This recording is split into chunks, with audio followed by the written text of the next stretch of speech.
ada upaya yang dilakukan seperti kumpeni dulu. Teman-teman ingat, pahlawan-pahlawan kita yang ada di Gedung Juang ini, itu dulu kuat sekali, tidak mungkin dipecah belah. Tapi pasti ada sengkuni, pasti ada pengkhianat. Pangeran Diponegoro bisa ditangkap karena ada pengawalnya yang berkhianat. Tengku Umar bisa ditangkap karena ada pengkhianat juga. Dan setelah kita baca SP3 untuk dua sahabat kita, saudara Bang Egi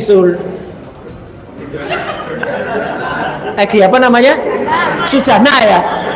Saya tadi mau dur gitu nggak bisa ya.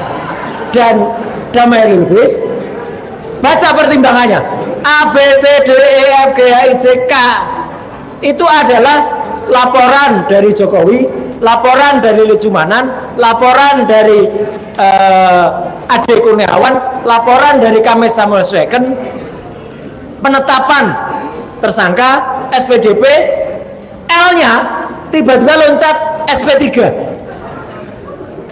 Ini nggak bisa, harusnya ada RJ-nya kapan, surat permohonan RJ-nya kapan. Tiba-tiba ini meloncat begitu saja. Mohon maaf, saya pikir saya mau ditaruh terakhir, tapi nggak apa-apa. Baik, rekan-rekan sekalian, Assalamualaikum warahmatullahi wabarakatuh. Ya. Terakhir nanti lagi. Oh lagi? Ya, nanggapi. Baik. Di pengantar.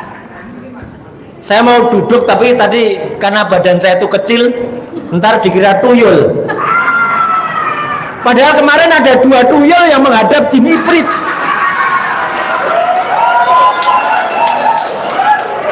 Ada yang bilang itu Musa dan Harun menghadap Fir'aun. Tapi kayaknya yang benar dua tuyul itu ya kayaknya. Itu lebih tepat kayaknya. Nah itu. Baik.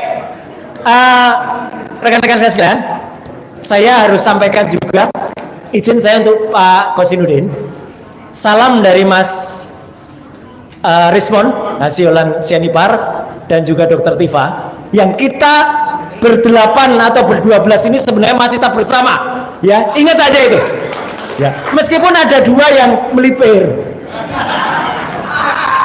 ya nggak apa-apa, namanya juga melipir, ya kan. Tapi insya Allah di tempat yang lain, hanya beberapa kilo dari sini, teman-teman yang lain lagi mempersiapkan untuk pemeriksaan ahli dan saksi besok.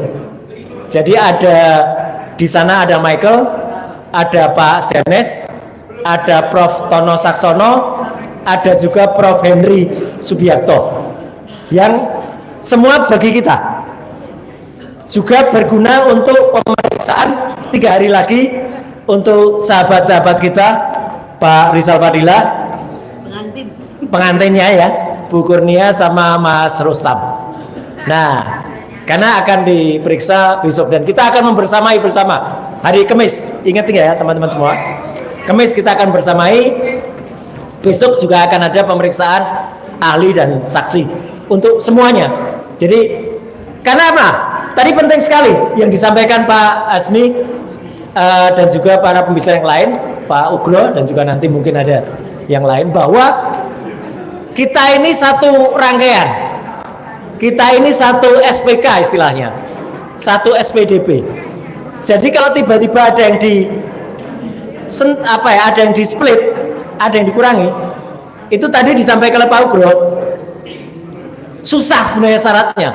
Karena dalam KUHP yang baru, utamanya di pasal 79 sampai dengan 88, intinya di pasal 83, SP3 atau surat permohonan penghentian penyidikan itu hanya dapat terjadi dengan syarat RJ, restoratif justice antara lain. Dan syarat RJ itu antara lain dalam, kita kan bicara KUHP dan KUHP yang baru, harus ada penetapan pengadilan. Tidak bisa tiba-tiba ada dalam sehari selesai.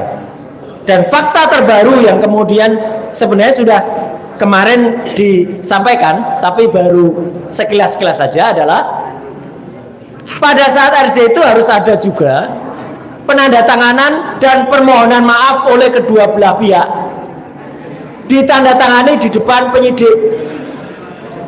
Maksudnya adalah kedua belah pihak datang ke penyidik, bukan penyidiknya datang ke satu pihak. Kemarin itu satu pihak datang ke pihak yang lain, penyidiknya datang juga ke pihak ini. Jadi ada seorang kombes dan seorang ibtu firm A1 kemarin pada tanggal 8 Januari sowan juga ke Solo dan kemudian menjadi saksi dari penandatanganan RJ itu. Tapi meskipun demikian nggak bisa dalam waktu singkat terbit SP3. Kalau teman-teman baca nanti silahkan, sudah banyak beredar, SP3 itu juga harusnya disertai dengan detail-detail alasannya. Dan setelah kita baca SP3 untuk dua sahabat kita, saudara Bang Egi apa namanya? Sujana ya. Saya tadi mau duel gitu nggak bisa ya. Dan Damai Lubis, baca pertimbangannya A, B, C, D, E, F, G, H, I, J, K. Itu adalah laporan dari Jokowi, laporan dari Lejumanan, laporan dari Ade Kurniawan, laporan dari Kames Samuel Sweken, penetapan tersangka SPDP, L-nya tiba-tiba loncat SP3. Ini nggak bisa, harusnya ada RJ-nya kapan, surat permohonan RJ-nya kapan, tiba-tiba ini meloncat begitu saja. Jadi ini sebenarnya cacat. Nah, ada keinginan, ini lagi dibicarakan, apakah kita mempertanyakan SP3 itu. Ingat kan, pernah ada iklan yang waktu itu di permintaan, bagaikan 3 orang, saya, Pak Rizal dan Bu Kurnia, ya, saya Mas Rustam ada di sana. Kami bertiga ada di satu pulau terpencil. Tiba-tiba Pak Rustam, Pak Rizal ketemu dengan botol gin. Gin, permintaannya apa? Pak Rizal minta pulang ke rumah. Wah. Kemudian Bu Kurnia minta ketemu keluarga. Lah saya permintaannya apa? Bawa kembali Pak Rizal dan Bu Kurnia ke situ. Nah itu, kalau kita menggugat SP3, jangan-jangan nanti kita dikira begitu, ya. Tapi ya, apapun itu yang akan dilakukan, saya terutama atau kami ikut dengan keputusan tim hukum. Jadi kalau tim hukum mau gugat SP3 silakan, mau tidak gugat kita mau cara lain silakan. Itu poin saya yang pertama. Poin yang kedua, teman-teman sekalian, kita pun pantas untuk terus memberikan apresiasi kepada upaya-upaya yang telah dilakukan secara paralel. Upaya yang pertama dilakukan oleh sahabat kita, namanya Dr. Bonatua Silalahi, dan teman-teman dari kelompok Bon Jovi. Itu dari timnya Pak Sam, Pak Lukas, dan lain sebagainya. Yang sudah berhasil, sekali lagi teman-teman semua, kita berikan apresiasi dan salut atas keputusan dari Komisi Informasi Pusat yang membuat salinan ijazah ini, tadi seperti yang disampaikan Pak Hasmi, sifatnya terbuka. Ini adalah dokumen publik, tidak ada lagi yang bisa menutup-nutupi. Dan Termol semuanya berbalik. Termol sekarang bilang, ya kan memang terbuka. Saya dalam hati kecil bilang, cangkemmu. Dulu mereka itu bilang, itu tertutup, itu rahasia, itu perlindungan data pribadi. Enggak, menurut Undang-Undang KIP nomor 14 tahun 2008 di pasal 18A yang itu ayat 2-nya itu sudah menjawab pasal 17 yang dikecualikan. Ini sifatnya adalah dokumen publik. Satu lagi yang penting, Mbak Rama Sarita juga, kita nanti akan melihat dan akan meneliti Ada 5 jenis legalisasi semacam ini. Yang pertama legalisasi tingkat wali kota tahun 2005 dan 2010. Harus kita kejar teman-teman. Sampai dengan sekarang KPUD Solo baru memberi satu, yaitu yang tahun 2010. Mereka kesulitan 2005 karena penanda tangannya mereka belum dapat. Kenapa saya bilang belum dapat? Mereka itu selalu ikuti. Dulu ijazahnya nggak ada watermarknya, kita bilang watermark, tambahi watermark. Dulu ijazahnya nggak ada embosnya, mereka ngikuti, tambahin embus. Kalau ibu-ibu itu bilangnya embus. Ibu-ibu yang pakai andeng-andeng di sini tuh loh. Saya nggak tahu siapa, saya lupa namanya. Ya, yang tangannya bisa nembus plastik itu bilangnya embus. 2012 KPUD DKI, 2014 dan 2019 KPU Jakarta. Dan ini masih kita sudah juga menemukan ada yang aneh pada legalisasinya. Jadi sekali lagi terima kasih kepada Pak Bonatua, Bon Jowi dan tim. Berkat itu kita nanti akan membongkar ini. Kemudian yang kedua, kita juga ucapkan salut kepada Bapak Komjen Pol Ugroseno Purnawirawan yang luar biasa, berani mengatakan kalau saya itu kenal langsung dengan Jokowi, dan saya lihat memandang kurang 1 meter ya Pak Ugro ya, Bapak ketemunya. Fotonya beda dengan ini. Lah ya memang beda. Ini persis sama yang saya dan Mas Rustam sampaikan ketika di ruang gelar perkara khusus.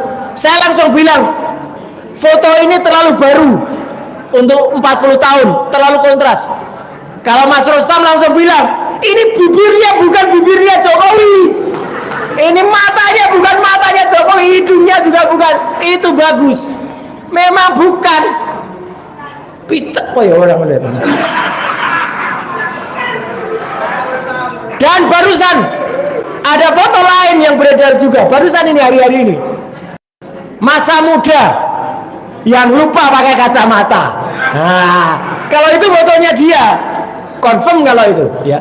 Nah, jadi ijazah yang kita perbincangkan ini, yang kita perdebatkan ini, sekarang sudah dikasih watermark. Sudah dikasih juga cap embos, tapi kita tidak bisa memastikan itu embos atau enggak karena tidak bisa meraba. Dan ijazah aslinya, yang dibuat ijazah asli, kita juga doakan, kita ucapkan Al-Fatihah untuk almarhum Pak Bambang, karena ini ijazah asli dari almarhum Pak Bambang yang kemarin pada saat sidang CLS di Solo dibawakan oleh adiknya namanya Pak Rujito. Ini ijazah asli tahun 85 itu ya ini. Ada embos, ada watermark, ada hologramnya. Disenteri. Nah, dan ijazah ini kemarin teman-teman media juga ada di sana. Boleh difoto, boleh dilihat dengan jelas, boleh diraba juga. Luar biasa. Kalau ijazah palsu nggak boleh itu diraba, difoto. Dan jadi clear ya. Jadi artinya apa? Ini jelas banget. Nah, jadi teman-teman sekalian, beberapa poin penting ini penting banget. Lihat bedanya antara yang palsu dengan yang asli. Termasuk Pak Ugro kemarin juga menyampaikan, warna meterainya saja juga beda. Yang satu hijau, yang satu merah. Meskipun itu harus dicek juga, karena aturan bea meterai pada tahun 85 itu berapa, itu harus dicek. Nggak mungkin beda, ya. Meskipun memang pada tahun itu UGM itu punya 4 gelombang kelulusan, ya. Ada bulan Februari, ada bulan Mei, ada bulan Agustus, ada bulan November. Tapi artinya ijazah milik almarhum Pak Bambang itu clear. Dan satu komitmen lagi, teman-teman sekalian, Saya pengen Mas Rustam maju dong. Maju. Sebentar. Meskipun ada upaya yang dilakukan seperti kumpeni dulu. Teman-teman ingat, pahlawan-pahlawan kita yang ada di Gedung Juang ini, itu dulu kuat sekali.